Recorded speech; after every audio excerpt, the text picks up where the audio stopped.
Halo teman rehat, selamat beristirahat. Semoga selalu sehat, kuat, dan tetap semangat. Di video kali ini saya akan menceritakan sebuah alur film yang berjudul yang datangnya dari negeri Filipina, yang dirilis pada tanggal 21 November 2012, yang menceritakan tentang seorang wanita yang sedang patah hati kemudian bertemu dengan seorang artis. Namun celakanya dia malah terkena prank. Bagaimanakah kisah selanjutnya? Langsung saja kita markiton. Mari kita menonton. Film diawali dengan memperlihatkan seorang wanita yang bernama Sarah. Terlihat dia sangat stres sekali akibat baru saja putus dengan mantan kekasihnya. Hal itu pun berimbas dengan kinerja Sarah di kantor, di mana ia tak konsentrasi di saat rekan-rekannya mengajaknya mengobrol. Bahkan ketika di rumah ia sama sekali tak memperdulikan nasihat-nasihat atau wejangan dari orang tuanya. Untuk menghilangkan bebannya sejenak, Sarah pun menghabiskan waktu di klub malam sambil memesan berbagai minuman. Di sana ia tak sengaja berkenalan dengan seorang pria yang bernama Ricky. Ricky sendiri merupakan artis papan tengah yang baru saja berjuang meniti karir di dunia entertainment. Karena bisingnya musik di tempat itu membuat percakapan di antara mereka pun terganggu. Daripada stresnya bertambah akibat komunikasi yang tak jelas, Sarah pun memutuskan untuk menikmati malam itu dengan ajojing dan mabuk-mabukan, agar sedihnya pun lekas memudar. Sesudah party itu selesai, terlihat Sarah yang sedang keluarkan isi perutnya di parkiran mobil. Ricky yang kebetulan melintas dan tak tega melihat kondisi Sarah seperti itu, lalu mengantarnya pulang. Dalam kondisi setengah sadar, mereka pun berpisah tanpa berbasa-basi. Dan tak sengaja Sarah menjatuhkan sesuatu di mobilnya Ricky. Hubungan Sarah dan orang tuanya yang sudah keos tak mampu membendung niatnya Sarah untuk kos di keluaran sana. Diceritakan karena orang tuanya lah Sarah dan mantan kekasihnya itu harus berpisah. Suasana baru serta hidup jauh dari orang tua cukup mampu membuat Sarah move on dari masa lalunya. Dan kini ia sudah bisa fokus sepenuhnya untuk bekerja. Namun di saat asik-asiknya sedang bekerja, Sarah kebingungan mencari harddisk yang berisikan data-data penting baginya. Tak berselang lama, Ricky pun datang dan membawakan barang penting tersebut. Sebagai ucapan terima kasih, Sarah kemudian mengajak Ricky untuk makan siang bersama-sama. Di resto itu, hubungan mereka pun terlihat semakin akrab dengan disisipi candaan-candaan ringan Ricky yang membuat Sarah mulai nyaman di dekatnya. Hal itu pun membuat mereka semakin dekat. Seiring dengan rutinnya mengirim pesan singkat disertai telepon-teleponan, tak segan-segan Ricky juga sudah mulai mengirim makanan ke tempat kerja Sarah. Yang tak terasa kehadiran Ricky ini pun mampu mengobati rasa patah hati Sarah yang baru saja putus dari pacarnya. Lalu di saat makan malam bersama Ricky, di sana Sarah menceritakan alasan kandasnya hubungan ia dengan mantannya dahulu. Sarah berkata semua itu diakibatkan oleh ayahnya yang tak menyukai pria pilihannya tersebut. Ricky pun dengan bijak berpendapat jika apa yang dilakukan oleh ayahnya adalah bentuk perlindungan orang tua kepada anaknya dari pria yang tak bisa bertanggung jawab. Tiba-tiba dari arah belakang muncul mantan Sarah dengan gandengan barunya. Sontak saja hal itu membuat Sarah merasa tak nyaman dan meminta lekas pergi dari tempat tersebut. Sarah pun mengajak Ricky ke kosannya dan mengajaknya minum-minum bersama, dan bermaksud untuk mengingat awal mula mereka bertemu dan berkenalan. Berjam-jam minum bersama dan diiringi candaria guyonan-guyonan receh ala bapak-bapak yang membuat mereka hanyut dalam kebahagiaan hingga tak terasa ketika akan mencetak gol ke gawang Sarah.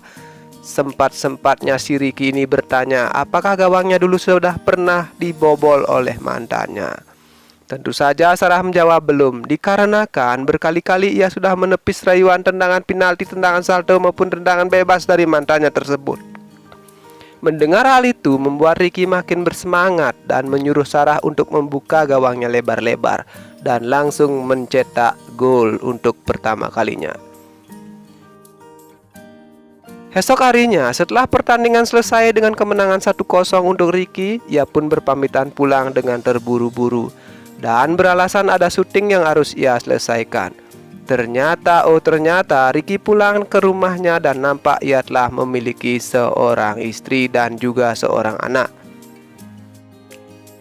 Tanpa menaruh rasa curiga, istrinya yang bernama Regina ini percaya saja dengan alasan Ricky yang baru saja pulang terlambat akibat lembur bekerja. Di mata Regina, Ricky merupakan seorang suami serta kepala rumah tangga yang sangat baik, setia, dan juga sangat mapan. Tapi bohong.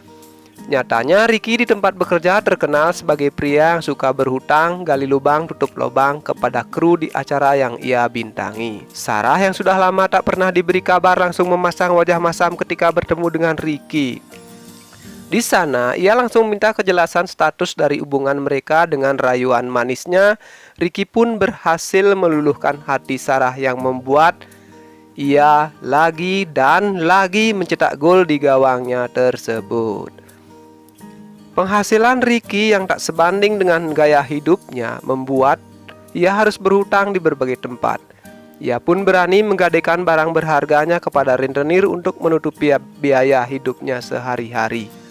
Setibanya di rumah, Ricky kembali beralasan kepada istrinya jika ia sedang lembur bekerja dan kebetulan handphonenya rusak, sehingga tak mampu memberinya kabar dan tak pulang kemarin malam. Hari demi hari, perekonomian mereka semakin menurun. Terlihat Regina sangat stres akibat jualan kuenya kian sepi peminat.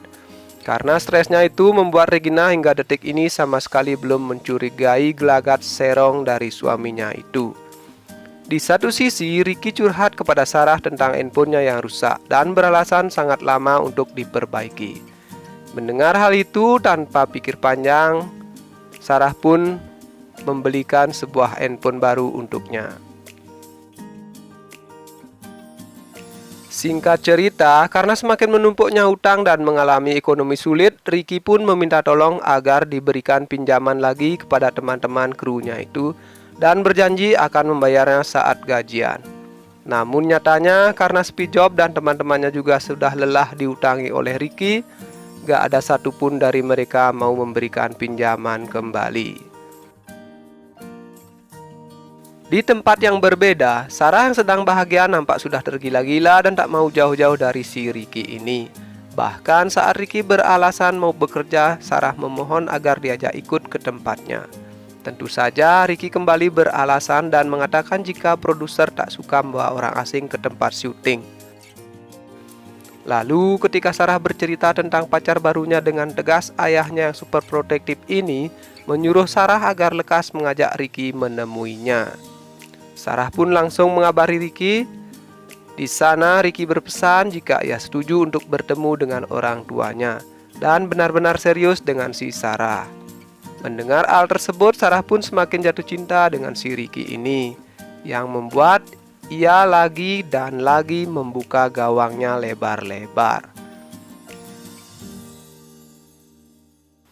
Namun ketika akan bertemu sang ayah, tiba-tiba Ricky mendapat telepon dan beralasan lagi ada syuting dadakan yang membuat pertemuan ia dan ayah Sarah pun tertunda. Di sana Ricky berjanji jika sesudah kerjanya beres, ia akan mengundang Sarah dan ortunya untuk makan di resto bintang 10. Meskipun kesal, Sarah akhirnya mau mengerti dengan alasan Ricky yang tiba-tiba batal bertemu ayahnya. Singkat cerita, Regina kini akhirnya mengetahui jika ada main serong yang dilakukan oleh suaminya. Dengan menguping pembicaraan telepon Ricky di kamar mandi serta mengikuti aktivitas seharian suaminya itu, yang akhirnya mereka bertengkar hebat ketika sudah tiba di rumah. Ricky yang kembali tak bisa dihubungi membuat Sarah penasaran dan mencari tahu identitas sebenarnya dari seorang kru yang sering dihutangi Ricky. Sarah pun mendapatkan alamat lengkap dari kekasihnya itu. Sesampainya di sana, tak disangka tak diduga ia mendapati sebuah fakta jika ternyata sang pangerannya telah memiliki seorang istri dan juga anak. Dengan berlinang air mata dan diam tanpa kata, Sarah pun perlahan-lahan meninggalkan rumah tersebut. Hutang Ricky yang sudah jatuh tempo membuat ia dikejar-kejar debt collector. Hingga di suatu malam ketika seorang rentenir meminta bayaran, Ricky yang tak memiliki uang pun hanya bisa pasrah, dijadikan samsak oleh anak buah rentenir tersebut. Dan sebagai ganti uang yang dipinjamnya, mereka akhirnya mengambil paksa mobil miliknya si Ricky. Sesampainya di rumah, Ricky benar-benar menyesal dan meminta maaf kepada istrinya atas semua kesalahannya. Ricky lalu mengajak istrinya itu untuk pindah ke kampung halaman dan memulai hidup baru di sana kembali. Saat Ricky sedang sendirian berkemas-kemas di rumah, tiba-tiba Sarah datang ke sana dalam kondisi penuh amarah karena telah tega membohongi dirinya berkali-kali. Puncaknya, tanpa pikir panjang, Sarah langsung mengeluarkan senjata dari tasnya itu. Ricky pun tanpa henti meminta maaf kepada Sarah. Namun kini telah terlambat dan ucapan maaf tersebut sudah tak berarti untuk Sarah. Sarah yang pikirannya sudah konslet lalu mengarahkan senjatanya itu ke dagunya dan dor hingga membuat Sarah amor. Terus kepergian Sarah di rumah Ricky secara singkat ditutup oleh pihak kepolisian dikarenakan terbukti jika Sarah sendirilah yang berniat mengakhiri hidupnya dengan senjata yang ia bawa. Lalu di akhir film ini terlihat Ricky beserta keluarga nampak sesegera mungkin pindah ke kampung halaman dengan menaiki taksi. Dan film ini pun selesai. Oke teman rehat, sekian dulu cerita film hari ini. Mudah-mudahan bisa terhibur. Jika suka dengan video ini, silahkan tekan tombol subscribe. Nyalakan loncengnya agar tidak ketinggalan video terbaru dari channel ini. Saya minta maaf jika ada kesalahan kata dan saya undur diri. Terima kasih dan selamat beristirahat.